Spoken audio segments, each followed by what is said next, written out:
sometimes you choose a word when you're giving a paraphrase that is in the ballpark, but maybe not the right intensity.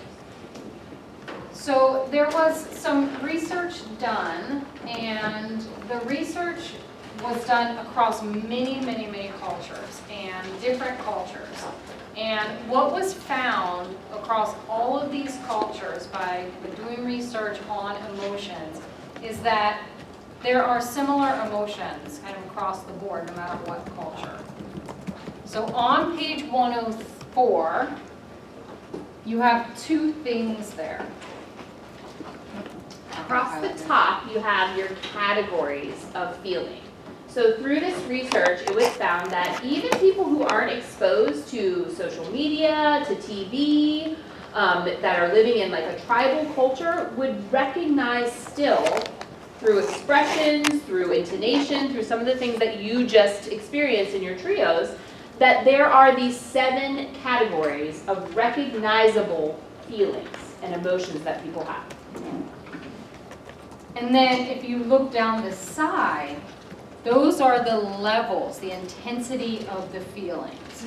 So level 1 is strong, level 2 is moderate, and level 3 is weak.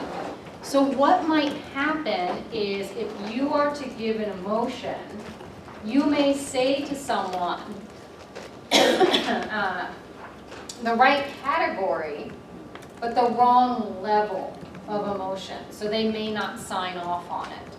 So you may need to change the level. Either yours is too strong or yours isn't strong enough. Go ahead. One example might be when you say, this is a common word that we use in paraphrases, you're frustrated about this. People might come back and say, I'm not really frustrated, it's more than that. Or sometimes they'll even correct you in that paraphrase and say, I'm not frustrated, I'm angry about this. And so you're in the general area, but the intensity is not quite right. And you want to make sure, especially in the problem resolving conversation, that you are capturing the correct emotion of the coachee. Recently, my husband and I were talking, we have a lot of children, we're a combined family, we have 7 children, it's a lot. And 3 of them are teenagers, a 13-year-old, a 15-year-old, and a 16-year-old. You feel sorry for me? No. And so we're talking about something with the kids, and he was trying to paraphrase me. I know that's shocking. That's he was trying to paraphrase me, and he kept saying, you're irritated. And I was like, no, I'm not. Like, that's not the right word. And it was almost like irritating me that he was saying that. I was like, that's not the right word. And then I realized, because I was like, I am irritated, but that's not, I don't know, that's not hitting it for me when he's saying that to me. And so then, finally I thought about it, I go, I'm not irritated, I'm frustrated. And then he's like, so you're frustrated? I was like, yes. I was like, oh, that's it. Yes, I'm frustrated. I mean, it was just, it's a slight difference, but I was like, I don't know, irritated, like, was just like, I'm not irritated. I am frustrated about this. So it just, I didn't really feel like he was hearing me until that first, and I had to give it to him, which is fine. But, that frustrated word, finally, like, that's what it is. It's frustration, it's not irritation. And for some people, those words can be flipped. So for me, irritated is almost like a lesser of, like, it just depends. Like, if somebody said you're irritated and then you go up to frustrated or down to frustrated, it just depends on how people use it. So you as the coach, you pick up on what people are saying. Sometimes they'll throw the word out there for you. Sometimes you have to fish a little bit and try the different levels of intensity. If you keep hearing it in what they're saying, you can stick within that same category and you can try the different words until one resonates with them. Because you may think, wow, I'm throwing out a really strong word, and to them, it may not be that strong of a word. It's just a word that matches where they are right that moment. The other thing to keep in mind with this is a word might offend someone. So for example, and it didn't offend me, but irritated, I was like, I'm not irritated. For someone else, if you don't use that word, they won't feel hurt. So you can't assume that, oh, because I said irritated or frustrated with this person, that was the right word, that might be the right word for someone else. So there are times where somebody's body language or behavior is not necessarily reflecting the intensity or lack of intensity. Absolutely, yeah. Yeah, you want to watch all of it. So take just a minute, read over those 7 categories and read over some of the levels as well, some of the words in the levels as well.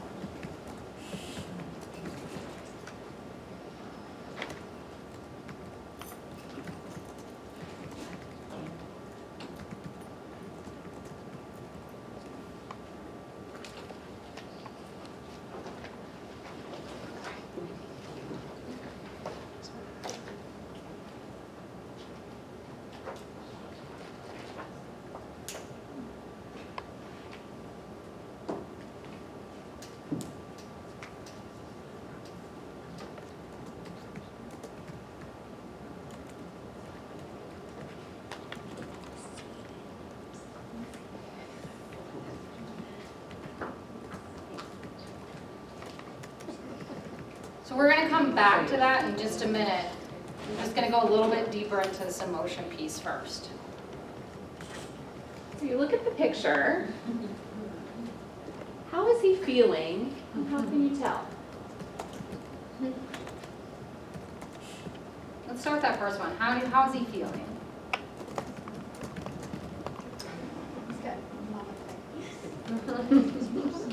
Meaning what? Or where would you go? When I have tight lips at home, I'm really Annoyed. I'm really Annoyed. My child's like, Agitated, confused. And then how can you tell? What are some of the things in his face that are giving you that? Yep, pursed lips, scrunched eyebrows, brow.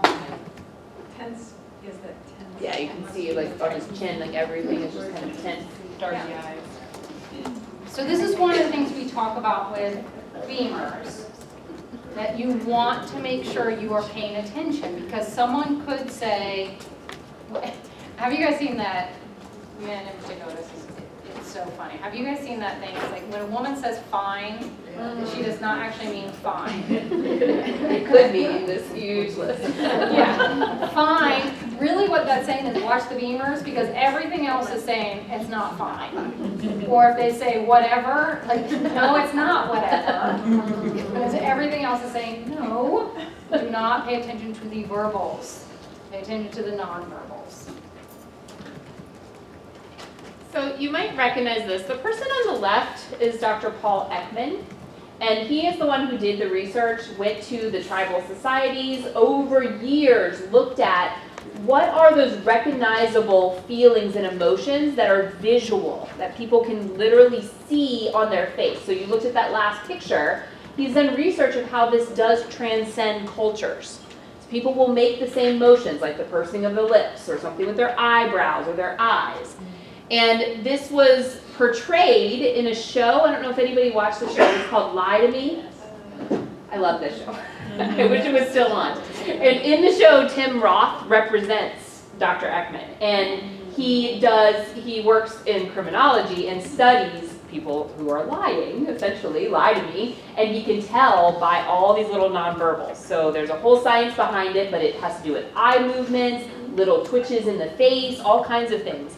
And really this is based on the research of Paul Ekman, and it's a bit of a theatrical explanation of it, because he can tell in like 2 seconds.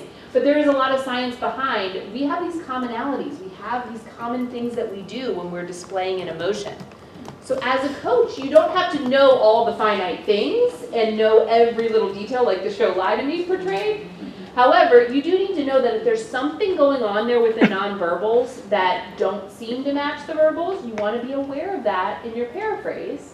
Sometimes people will mimic what they say is what shows on their face, and it can also give you clues to what intensity should I be capturing this emotion at. Now, one thing, I think I've told you all this before, Thinking Collaborative is constantly updating, which is why they just produced the 12th edition of the Learning Guide.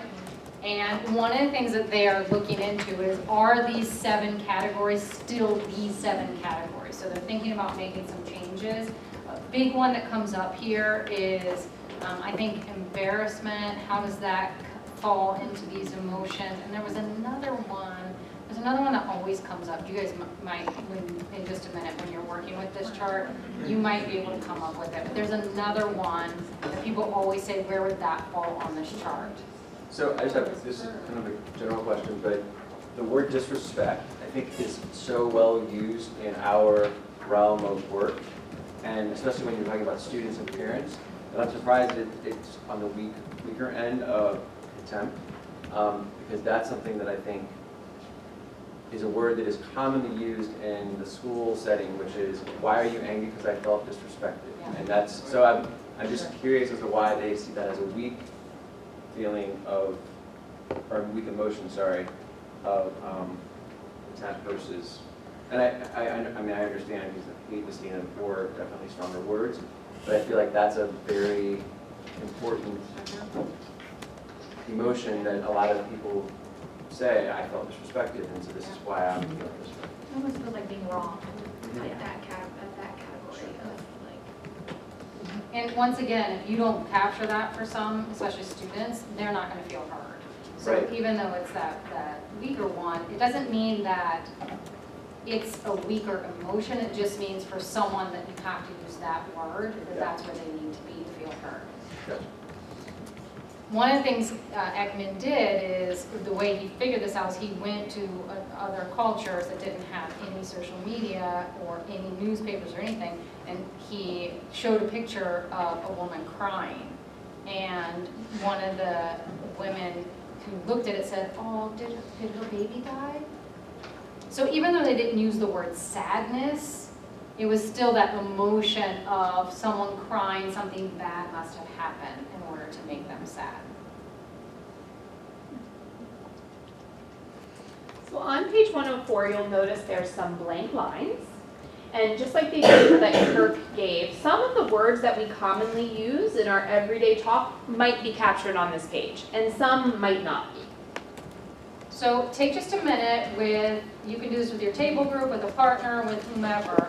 Just add some common words that you use. And if you need to add a category, add a category. But if it might be embarrassed or something else, go ahead and add that. Just take a couple minutes, read over those words again in a little more detail, and add some to your list.